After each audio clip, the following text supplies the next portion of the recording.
Josh and Frankie. What a couple of dumb shits.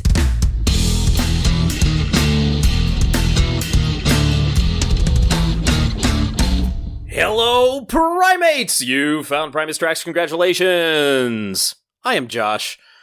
Welcome to this world of Primus Tracks. It's the only podcast I know that discusses everything Primus and Primus related, but I'm not the only one that wants to talk about it, and that's why, as we go into, I don't know, our third calendar year, maybe fourth, of goofing around with this, I have to bring in my pal Frankie. Hi, Josh. Welcome back, Frankie. It's actually, I say our third or fourth year because by the time anybody hears this, it'll be 2023. That's right. How Crazy. We're going on 3 years? Yes. Yes, we are. Oh my gosh. Yet you keep coming back for more, Frankie. Are you all right? Is everything okay? Yeah, I'm good. Okay, good. Listeners, I'm worried about you too. So, it's the end of the holiday season. Give somebody a hug and then send them the link to this episode. We've gone back in time, Frankie. We are talking about Prawn Song Records. Last time we talked about Blind Illusion, the first official, quote-unquote, Primus side project, as Les had Primus going at the time when he rejoined Blind Illusion and met a guy named Larry Lalonde, among others. But now we're going to fast forward a bit. We're going to go to 1993, 94, 95. In those years, Les Claypool came back to the Bay Area and wanted to start a record label to help out all his friends that were on the music scene as he was making his way up through the ranks. And of course, around 93, Pork Soda debuts at number 7 on the Billboard charts. Primus is really starting to make a lot of noise, literally and figuratively, in the music world, and people are recognizing the name. They're getting there, and Les wanted to come back and help out his pals by forming a record label. So we're going to talk about a number of releases from Prawn Song Records in 93, 94, 95. These are difficult to find. I have mostly accumulated them over eBay in the early aughts, so about 20 years ago is when I really went looking for these.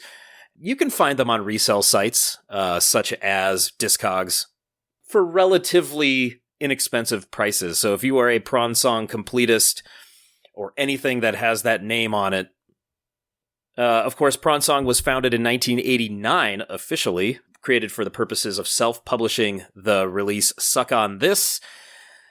The name Prawn Song is a riff on the Led Zeppelin record label Swan Song Records. And the logo as well. The logo is a direct parody, as opposed to the winged person. It's a winged prawn.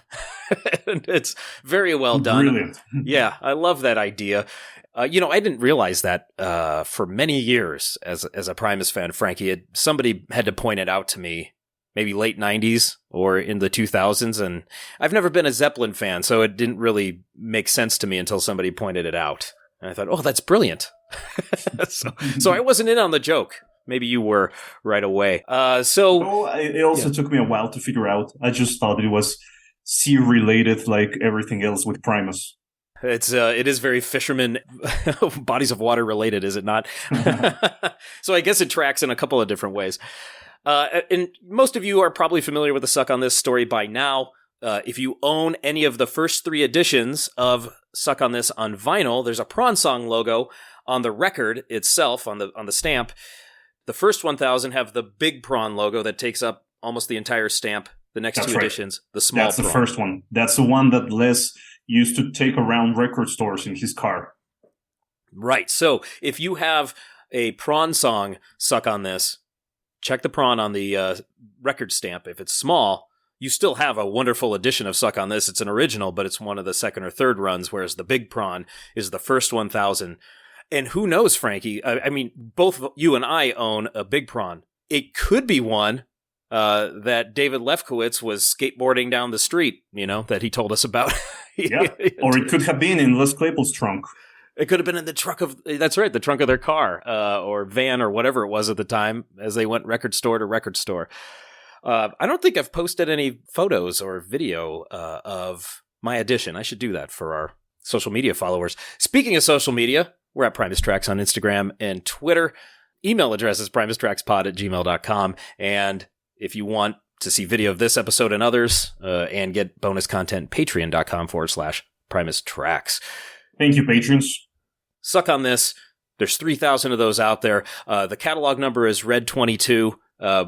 We've been told the story behind that, but I don't think we're able to divulge it. And I want to double check on that before we go broadcasting it to the world. Why the catalog number for Suck on This is Red 22. It's a great story, and my hope is one day somebody will make it public. So, 1989, Prawn Song Records, and then it goes dormant because Primus gets a record deal with Caroline. They cut Frizzle Fry, which is sold to Caroline. Suck on This is reissued via Caroline Records, and then, of course, they make the jump to Interscope for the next 8, 9, 10, however many years.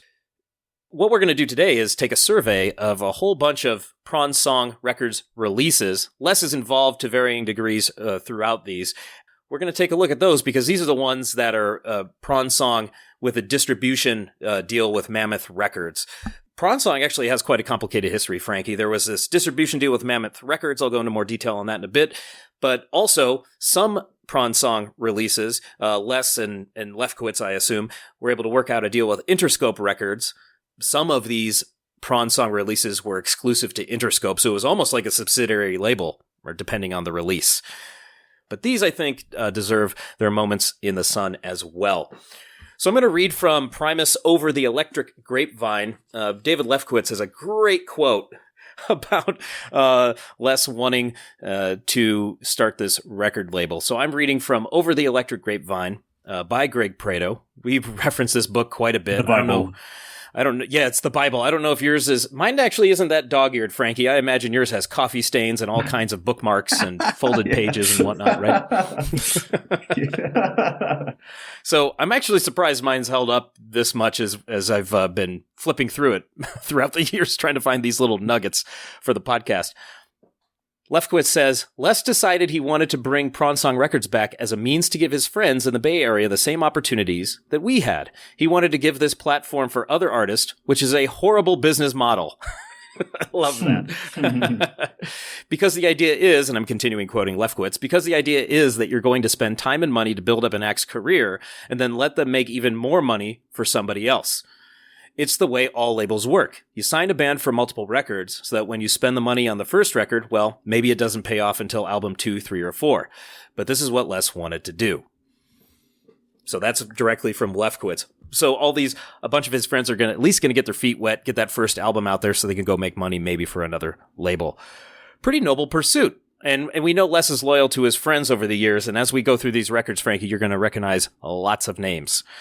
And that's the fun part of this, because we get to then see this bigger family or this bigger picture emerge of all these guys that have been gigging like crazy on this scene in the Bay Area, starting to get chances for record releases. He does go on to say, Lefkowitz does go on to say that he was the linchpin to set up this distribution deal with Mammoth Records out in North Carolina. He knew he had a connection there, and it's mentioned in the book. But here are the Prawn Song Records releases through Mammoth Records. This is straight from the Prawn Song Wikipedia page. And these are by catalog number. We have Merv, Cosmodrome in 1994. The Charlie Hunter Trio, a self-titled album in 1993. An act called Alphabet Soup. Had an album Layin' Low in the Cut in 1995. Porch, a self-titled record in 94. Laundry, with Tim Alexander, had a record called Black Tongue through Mammoth and Prawn Song in 1994, and a band called Eskimo with an album titled The Further Adventures of Der Shrimpkin in 1995. So those are the releases we're going to talk about today. Frankie, what is your familiarity with any of these titles? Murph, for sure. Yeah. I don't believe I've heard them full. This is one of the rare instances in which I'll be carrying the weight here. Frankie, you always have the wealth of information, and I'm kind of over here making jokes, but this time I did the digging. Like I said, I've had these CDs for years, and I enjoy them all quite a bit. And of course, I will confess, I collected them because they said Prawn Song Records on them, and somewhere in the liner notes it says thanks to Les Claypool, or has a credit to Les Claypool or something like that. But these albums, I think, all stand on their own and have great merit. So we're going to take a look at them one by one. And if you're watching, thanks to your patronage, you do get to see some of these. Here's Alphabet Soup. This is Layin' Low in the Cut. Now, in the book, David Lefkowitz says there were two categories of releases on Prawn Song in these days. And he said one is Les's friends and the guys he wanted to produce. And the other are the ones that Lefkowitz talked Les into doing. This is one that Lefkowitz talked Les into doing. So this is Alphabet Soup, laying low in the cut. And this is kind of a free-form, jazzy hip-hop release. You might recognize a couple of the names that of guys in the band, Frankie. It's notable that Jay Lane is on drums, our old pal Jay Lane, and Kenny Brooks is on saxophone. Now, he went on to be in Rat Dog for many years, which is a Bob Weir outfit, and he ended up playing with, you guessed it, Frankie, Jay Lane. So fantastic. So these guys have been around each other for quite some time, and I believe Kenny Brooks might be the only main member left of Alphabet Soup from this release. They've actually had a whole lot of releases in the subsequent years and actually just dropped one in 2022. And if you're interested, you can go to kennybrooks.com to find more information about Alphabet Soup. He also has a subpage on there called #RatDogTrueStories, and they are very entertaining, and a lot of them involve Jay Lane doing something wild and wacky and crazy. There's a lot of fun to be had at Kenny Brooks' website. But this first Alphabet Soup record, is, to me, it's like socially conscious without being overbearing. The lyricist and vocalist is throwing a lot out there for us to chew on, but we're not being beat over the head with it. Now, I don't mind being beat over the head with it, say, if I'm listening to Rage Against the Machine, but this is much more laid back, and they're more like offering us some things to chew on, Frankie, which is usually more my speed. So we're going to take a sample of a track called What I Am, and I think it's fairly representative of what you're going to hear on the record.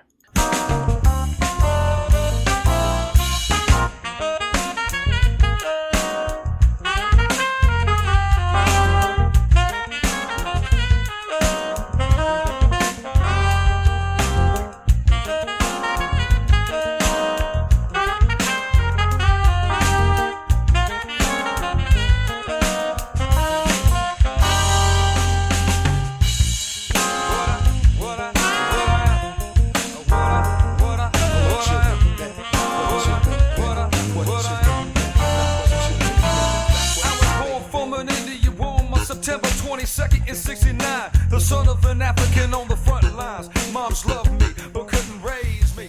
Pretty groovy, Frankie. I'm into it.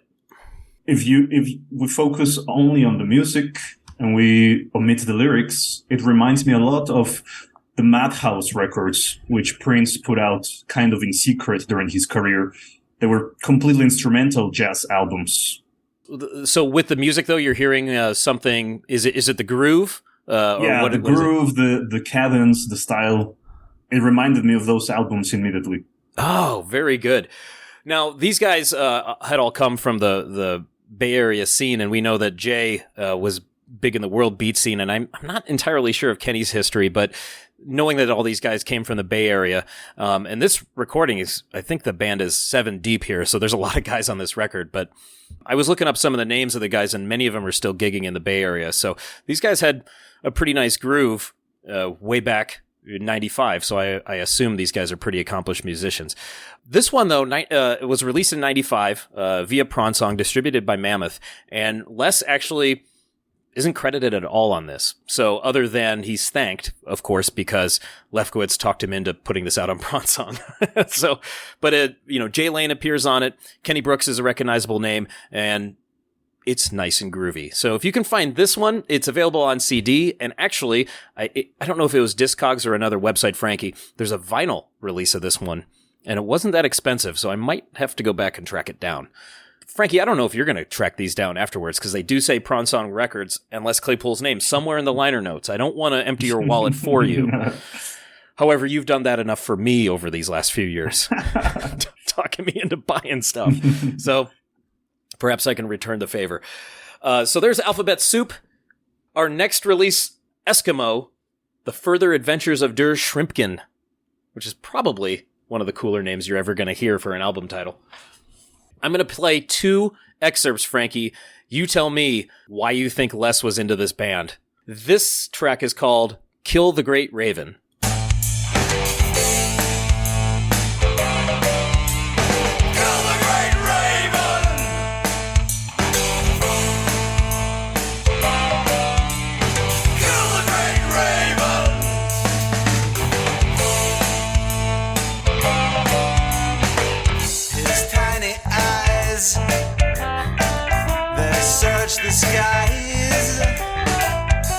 So that's Kill the Great Raven. I'm also going to play about 30, 40 seconds of a track called Young Mr. Plum.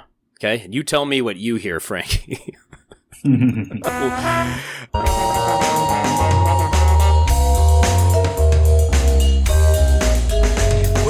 was a little fella who lived in his shoe. Mr. Plum is crazy. And he was always buck naked when he tempted the zoo. Liquid Plumber's lazy. A little bit of Residents influence in there. I think a little bit might be an understatement, but I'm hearing it big. I'm hearing it big time, and I think that even Eskimo harks back to the title of Residents album, right? Indeed, and I think they lifted it directly from there. I think there is a direct corollary between the Residents and this band Eskimo. One, given the name, as you noted, and two, just given the sound scape and the instrumentation there. Now, the production is a little clearer. I think a little more musically put together than some of those early Residents releases that we're more familiar with. But Eskimo, the through line for Les to be interested in putting that record out. Let me tell you about Eskimo, Frankie. These guys are still around, not as Eskimo from what I could find. However, Eskimo has a handful of releases. They had one called Jack in 1990, on a different label, and then The Further Adventures of Der Shrimpkin for Prawn Song Records in 95, and then one called Some Prefer Cake, original motion picture score in 1998 on a different label. No idea if that's an actual motion picture or they just made it up, which would be probably par for the course for these guys, because that sounds like a very Residents thing to do as well, make a score for a film that doesn't exist. So this record on Prawn Song, Der Shrimpkin, is 24 tracks, many of them barely over a minute, only about 5 or 6 or over 2 minutes. But when I look at the names, Count Rock, it's Count Rockula, but then there's a US that's in the parenthetical. So now it's Count Rockuasula. There's one called Pumpkins, and right after that it's called Babykins, which is kind of funny. McDung Lung Tongue, and then right after that, The Assassination of Principal Poop. So there's a bit of scatological humor in some of these. Some is just wordplay. The penultimate track is called Mammy Cold and Clammy. So these guys are having a lot of fun. And I did a little bit of looking into John Shirba, who is on guitar and vocals credited on this record. And he's actually carved out a bit of a niche for himself in the world of avant-garde music. He's still active, and he's produced quite a lot of his own music, whether by himself or collaborating with others over the years. So he'd be a guy worth checking out if you're into experimental music or really left-of-center stuff. I think on this podcast, I've often called Primus kind of a gateway band into the weirdness, Frankie. So if you're looking to get way out there into the hinterlands of weirdness, John Shirba might be one of these guys to get into. We also have other personnel: Tom Yoder, Mark Landsman, David Cooper, and Eric Bonners, I think is the name there. Couldn't find too much on them, but I think they have formed different acts in the Bay Area throughout the years. By the way, this Eskimo release, Der Shrimpkin, can be found fairly easily on Bandcamp. A little bit easier to find. You can buy the digital album. The CD, I'm sure it's out there. I haven't looked in quite some time. Also notable, Frankie, there's a guest appearance by one Ralph Carney. He was a frequent collaborator of Tom Waits, playing a lot of reeded instruments. So they got Ralph Carney to hang out with him. And Carney passed away a few years ago because I remember Les posting about it and lamenting his passing. Yeah, I think so. Yeah, I think he really enjoyed working with Ralph, who was, I think, one of those guys who probably just had unbridled creativity. You know, I think he knew how to play, and he could play just about anything, but he chose to go off the deep end, for lack of a better term. So there's another connection as far as this record goes. So that one, if you're into the weirdness, that's the one to find. But we're going to shift gears big time and go into the world of jazz, Frankie, for our next release, the Charlie Hunter Trio. His first release, there it is, 1993, happened to be for Prawn Song Records. Charlie Hunter should be a familiar name to some of our listeners. He's quite an accomplished jazz guitarist. You might know him from his work with Skerrick and Stanton Moore in Garage à Trois. But Charlie's been all over and worked with all kinds of people over the years. I mentioned Skerritt and Stanton Moore, of course, because they form half of Les Claypool's Bastard Jazz in its current iteration. And they are, of course, playing New Year's Eve, or by the time you guys have heard this, have already played their New Year's Eve show in Napa, California. I don't know, Frankie, does it seem like Bastard Jazz is going to continue? There have been a lot of gigs lately. As usual with any Les Claypool side project, the possibility that they will continue performing is always there. But if you ask me, it would be really fascinating to hear what they would do in the studio. Absolutely. This is one that has not gotten a studio treatment yet, speaking of Bastard Jazz. Fairly rare, actually, when things get together. I think of Oysterhead, the Frog Brigade, and so on. It was good enough that Les said, let's cut an album.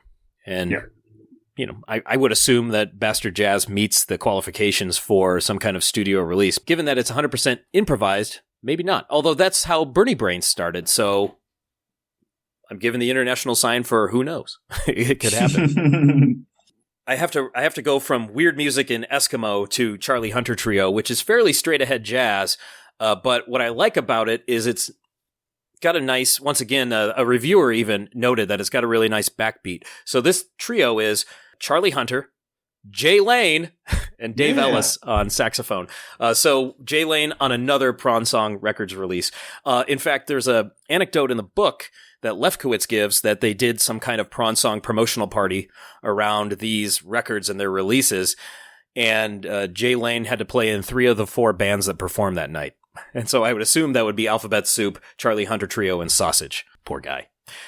Charlie Hunter Trio. So Les knew Charlie's talent from the Disposable Heroes of Hip-Hoperacy. That's a band Charlie was in with Michael Franti.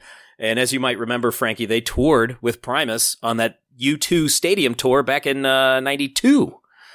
Now, I don't know the order of things, but I think the Disposable Heroes were on first, then Primus, then somebody, then U2. They got a little bit of attention, I suppose. This one, unlike Eskimo and unlike Alphabet Soup, which were recorded at some studios produced by other people, Les didn't have much of a hand in it. This one, Frankie, was recorded at Les's house in Berkeley, otherwise known as The Corn, over 6 or 7 days in May of 1993, and is produced by Les. So recorded at his house, produced by Les, in the same space where the Sausage record was made, among other things. And that Berkeley home can be briefly seen in a promotional video of the Seas of Cheese period, which I believe is gone from YouTube, right? I know which one you're talking about. Yeah, the one where Bob Cock is going around the record stores, right? Yes, that one. Yeah, I haven't seen that one in a long time. But it's a really cool video. That's right. We do get a glimpse of the Corn, as Les called that little studio in his basement in Berkeley. So once again, this trio is Charlie Hunter on a 7-string guitar. He would go on to fame with his 8-string guitar, in which he's playing the bass lines and the lead lines and the rhythm lines all at the same time. This guy is massively talented. I believe around the promotional circuit for the Holy Mackerel record, Les had said, because Charlie's on one of the tracks on the Holy Mackerel record, I believe Les said at that time, Charlie Hunter was one of the most talented guys he'd ever seen play guitar. And he said, I've seen guys see him play, Charlie play, or listen to him play and say, well, I may as well quit. Because he's that damn good. His talent is transcendent, truly transcendent. If you haven't checked out Charlie Hunter, please do. His discography is incredible. I have at least a dozen of his records, and I love putting them on. It's just really groovy music, and this guy has a great feel and just endless talent and creativity. So Jay Lane on drums, Dave Ellis on sax. This one, I think, helped Charlie's career go in a new direction. He had been in the Disposable Heroes of Hip-Hoperacy. They had a record out on a major label. I guess it didn't go anywhere. But it got him more into the jazz world, and so it got him into these combos, kind of had a rotating cast, called the Charlie Hunter Trio, Charlie Hunter Quartet, Charlie Hunter Quintet. He did some duo albums. He's in combos that don't have his name on them. I noted Garage à Trois for one. He's a powerhouse player, and this record received quite favorable reviews at the time and really got him on the map. He ended up on Blue Note Records for quite some time, which is a high-status label. Ended up on Rope-A-Dope Records for a while.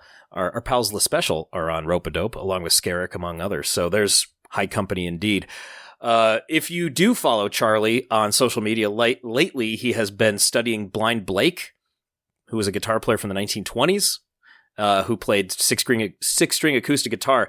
And Charlie's learning by ear and breaking down what Blind Blake was doing with his picking technique and fingering technique. And he's talking about how challenging it is. So if Charlie's challenged by it, it's top-notch music. And this stuff was written 100 years ago, and it just sounds nasty. It is so cool. So find Charlie Hunter on social media. Check him out. Supposedly, Frankie, Les only charged the band $100 to cut this record at his house. Wow. That's a decent deal. And I would like to put it out there that the current recording studio is now the Dairy. If I can record something there, my spoken word album, Frankie, for $100, I'd be happy to hand him $100 to record my album. It's mostly me reading old public domain stories in funny voices. I think you should do your Bowie biography audiobook at the Dairy as well. Yeah. I know it's starting to come together nicely. So I'm going to play a snippet from a track from this first Charlie Hunter Trio record called 20, 30, 40, 50, 60 Dead.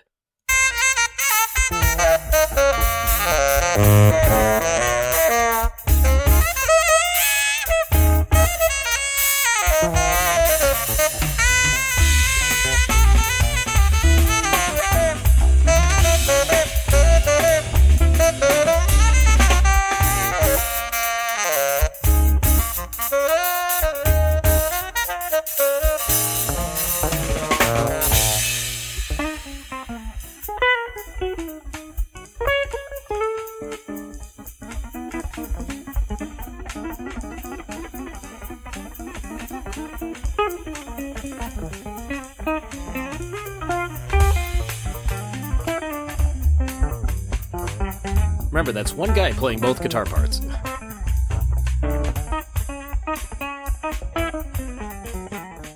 And of course, I picked a part where he shows off a bit. It's pretty fancy. And that's Jay Lane again. So we heard Jay Lane playing some hip-hop type beats. We just heard him playing some jazz. We know his work in Sausage. We know how his funk background. It seems like Jay Lane can play just about anything you throw at him, Frankie. No wonder it sounds a lot like some Les Claypool one-offs that we'll get to discuss later. Yes. Jay shines through. He's got a unique voice with his drums. We always talk about that with Tim Alexander, but Jay Lane, too, has certainly a unique voice in his drumming. And my gosh, this one has a lot of high-energy drumming in it, and that's hopefully a decent sample. So if you can find that one, Charlie Hunter Trio, Prawn Song Records, 1993, it's on CD. I'm going to briefly mention the Porch record, Frankie. This is 1994, distributed by Mammoth Records. There's the CD jacket right there. I'm trying to find this one on vinyl, but I believe it was only released on vinyl in the UK. And as you can imagine, it's pretty pricey to get it shipped over to me. So I'm waiting for a deal to show up. But Porch is the brainchild of one Todd Huth, former Primus member, of course. My hope is that we can talk to either him or Ron Rigler, our old pal, who did some of the engineering on this record, so we could talk about it as a singular entity down the road, given that Todd was a Primus principal. But if you can find the Porch self-titled 1994 album, which we'll get to eventually on this podcast, it is a rager, pretty heavy and aggressive, and a lot of fun. The other record that we're going to talk about on a singular episode, Frankie, is Laundry's Black Tongue. There it is right there. All the wonderful clunky 90s 3D graphics you can handle on that cover with the text and the image as well. It's kind of cool, though, because this is the cover image, Frankie, and then on the backside of the CD booklet, you get the backside of the character and the backside of the text. That's kind of cool. Very Mac. Very Mac. Yeah, it actually, doesn't it look like it could belong on the Tales from the Punch Bowl Enhanced CD? Yeah, absolutely. So this is Laundry. It is called Black Tongue, and this is through Mammoth Records, or distributed by Mammoth Records, but I believe has Prawn Song somewhere on the credits. I'd have to look through it myself. They're managed by none other than David Lefkowitz. Imagine that. Some of these tracks were actually recorded at Ultrasound, where Pork Soda was recorded, but I think the vast majority of them were recorded at Tim Alexander's house, aka Log Cabin. So we're going to talk about that one, given that Tim, of course, is a Primus principal throughout the years, and we'll give that one more of a treatment. But Laundry actually has a couple of records, so we'll get to talk about both of them. We got a couple of more, Frankie. Hang in there. The next one I want to talk about is probably the one we're going to spend the most time on, Frankie, and that is Merv's Cosmodrome. This was released via Prawn Song and Mammoth in 1994. There it is right there on your screen. And I really like the design on the CD itself. It's a sewer grate. It says Merv Cosmodrome right there. Pretty cool design. Now, this one was recorded at the Corn, a.k.a. Les's house in Berkeley, and it was produced by Merv and Les Claypool. Merv and Les go way back, as well as Merv and Lefkowitz, because Merv was a member of the Limbo Maniacs, which David Lefkowitz managed. So the Limbo Maniacs, remember, made a lot of noise in the Bay Area, got signed to do a record on Relativity, were produced by Bill Laswell, and I don't know if the record did much, because I don't know that there was much after that in the name of major label releases. In fact, I don't think there were any. But Merv was in the Bay Area, plugging away, as were all the other Limbo Maniacs, Pete Scaturo, Brain, and Butthouse. And all these guys, Les wanted to help give those guys a break. He'd gigged with them endlessly up through the 80s, I'm sure. So, lots of familiar names in the credits. Brain, for one. Listen to the musicians on this, Frankie. You're going to recognize a lot of names. So all guitars and the saw. As we know, Merv plays the saw, and it's highly entertaining. So Merv does all guitars and the saw. The vocals are Merv and Granddad. Granddad is code for somebody. Who could it be? That would be Les Claypool, everybody. So Les Claypool is credited as Granddad on the vocals. The bass, now it doesn't specify which track, so I'd have to hunt that down. Maybe it's lined out on Discogs or some other website.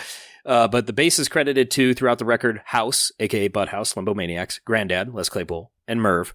Drums, Brain and Granddad. So we've got Brain on the record. We've got Les Claypool playing some drums on the record, because we know he loves playing drums. And then machines, House and Pete Scaturo. So every single Limbo Maniac is on this record, one way or another, as well as Les. And then there's Pete Scaturo also plays a Hammond organ on one of the tracks. But that's not the end, Frankie. This is a concept album, and there are actually a lot of characters within the concept album. So there's about 12 songs, but then there are all these vignettes that help establish the world of the Cosmodrome. And there are many, many characters throughout the vignettes. So I'll just run down the names of the characters and some of their credits. Not all of them, but the ones that you'd recognize. Train Track Buddy is Granddad. Drunk Dad is Brian Kehoe. Great character for Kehoe to play. The Drunk Dad. Truck Loaders are Kirk Cottrell and Merv. And I'm not sure. I know the name Kirk Cottrell, I think, but maybe I'm conflating it with somebody else. The club owner is played by Frank Mantilla. Brain's dad? Question mark? I don't know. Old Guys in Tunnel are Merv and Granddad, and Zuort, the tunnel announcer, is Trows. You can spell backwards in your head. Zuort is Trows backwards. So Trows, of course, Primus's road manager and early manager back in the day, gets an appearance on this record too. So a lot of recognizable names from Bay Area musicians. Really cool that all these guys got involved in some way or another. Now, once again, this is a concept album, and I think it's mostly about the price of fame or something of that nature. I'm not entirely sure. But there's even a tie-in comic book, Frankie, and it's called Cosmodrome. I was lucky enough to pick this up through some comic book website for only about $6 a couple of months ago, excuse me. Great. And here's what it looks like. It's got, it says Merv right up here on the top, Cosmodrome, and we've got some rodents in the foreground and what looks to be some kind of atomic explosion in the background, or massive explosion at any rate. And the reason I picked it up is right here. First of all, the cover price was $250 30 years ago, so to pay $6 for it now isn't bad. But underneath it says Prawn Song Press, so it's got Prawn Song on it, and of course inside are adverts for the record. Now I checked out a magazine database, and I did see an interview with an executive from Mammoth Records who said that he was shopping around to find a retailer who would market or sell the comic book tie-in with the record bundled. And I don't know if anything came of it, but this was in the works. Now, I don't know what happened to this comic book, if it just made it to store shelves without the record or what, but this helps expand the world, of the Cosmodrome. So if you're into the concept, you might find it used somewhere. This one's in pretty good shape. Maybe I'll do a Patreon bonus where I read it like a storybook to the wonderful patrons. So this is a little piece of history. And of course, like I said, it has adverts for the record on the inside. It's pretty interesting. I've only thumbed through it, but it does help build out the world of the Cosmodrome. It doesn't necessarily just retell what's on the record. So kind of dystopian. It's kind of strange, but it's pure unadulterated Merv with Les Claypool helping out. So this one's a lot of fun. As with these other records, Frankie, Eskimo, Alphabet Soup, the Charlie Hunter Trio, lots of creativity on display. Les had a lot of eclectic friends at the time, and that's a word he loves to use too. So they're coming from all over the place creatively. It's an engaging story. There's varied music on it. There's a track called Surfin' Soviet, which sounds a lot like the surf music that Merv is playing these days with Uncle Sea Monster. There it is.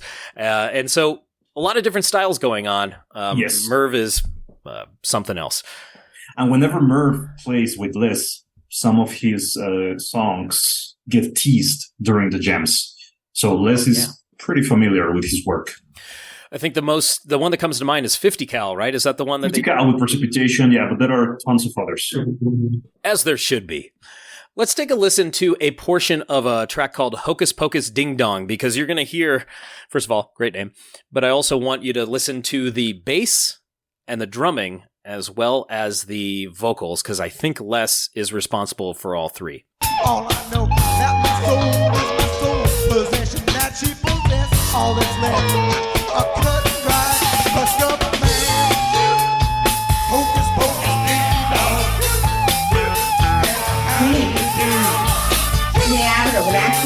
Since that day I've been gone, and my vision was skewed.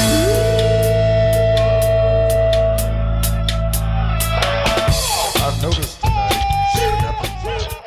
Les is definitely there on those backing vocals with the shoop, shoop, which is a lot of fun. That one's pretty darn catchy too. That one has been in my head in and out over the years. But that definitely sounds like him on bass, and it sounds like a Les Claypool drumline, although I can't tell 100%. Your impressions, Frankie? I love Merv. Really impressive musician.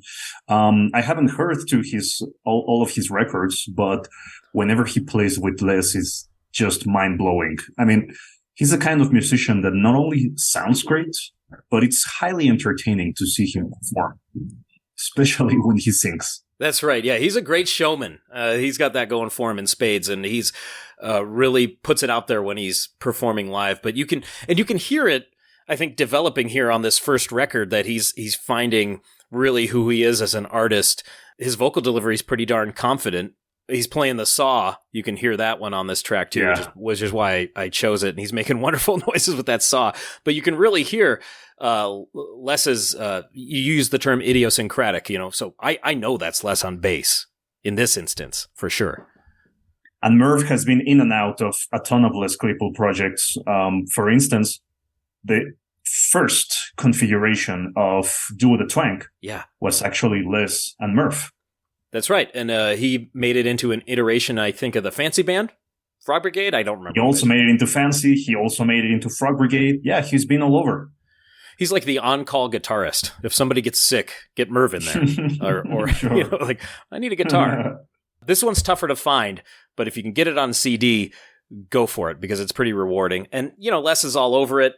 He produced it. But it's really cool that it was recorded at his house, and all these names that I listed earlier, all these people are on it, and they're all recognizable names from the Bay Area music scene. So this one's a lot of fun. And if you don't have the other two Merv records, when they became kind of a more formed band with Kehoe and Craig, those two records are really rewarding and a lot of fun, but they're going to set you back. Good luck finding them when they come up. All right, so those are our Prawn Song releases from 93, 94, 95 through the deal with Mammoth. And as I stated, there are some releases that were exclusive to Interscope, such as the Sausage record and the Holy Mackerel, that we will definitely cover track by track. And then Prawn Song Records actually returns in the 2000s as an independent label. Now, some more of these releases are direct to Interscope, and those are the more Primus-related ones. But we also have some independent releases in the 2000s that we're going to discuss as well. But I have one last treat for you. And Frankie, I know you know this one pretty well. Do you own a copy of the Shrimp Cocktail sampler of Prawn Song? No, I'm aware of it, but I don't have one. The timing on this is beautiful because I just bought one yesterday via Discogs. This release was the sampler CD I believe that Prawn Song was using to market their artists. If I recall correctly, there are 5 tracks on it. There's the Sausage track, an Alphabet Soup track, a Merv track, and a Charlie Hunter Trio track. But there is a 5th track on it, and it is called From the Corn. And those of you that have been listening closely know that the Corn is Les's basement in Berkeley. So he had something lined up called From the Corn that never saw the light of day. I think most of those were rehashed for the Holy Mackerel. Is that right, Frankie? Yeah. Yeah, a fair number of them. And I share with you my research on this track. So From the Corn is basically Carolina Rigg, which later found its way into the Highball with the Devil album. So Carolina Rigg is an instrumental piece from this album that was performed live during the later dates of the Holy Mackerel tour in 1996 with Wildwood Weave lyrics sung on top. But as you mentioned, it first appeared on this compilation. The song actually harks back to 1991 and was originally recorded as a demo by Les in his bedroom, the same day that he recorded Precipitation with a microphone in front of a television set. So we know that in the case of Precipitation, he was recording samples of Monty Python. Yep. And in the case of Carolina Rigg, he recorded dialogue from a program where the Carolina Rigg was being demonstrated. The song was recorded on the fretless 6-string Carl Thompson bass, with distortion coming from a cystic harmonic energizer, which allowed Les to select the specific frequency he wanted to distort, which is an effect used famously by musicians like Frank Zappa. Les also recorded upright bass on the track. At this time, his upright was a pawn-shop one. Yeah. And he bowed back and forth quickly on the upright, and then he ran that through distortion as well. So all instruments on the track were performed by Les. And that's the story of Carolina Rigg. The old Carolina Rigg Doodnut Worm. So these are, this recording is from this Prawn Song sampler, and so it's a different recording of Carolina Rigg than what one hears on the final track of the Holy Mackerel record. Indeed. So this is a rare treat, first known or published iteration of Carolina Rigg.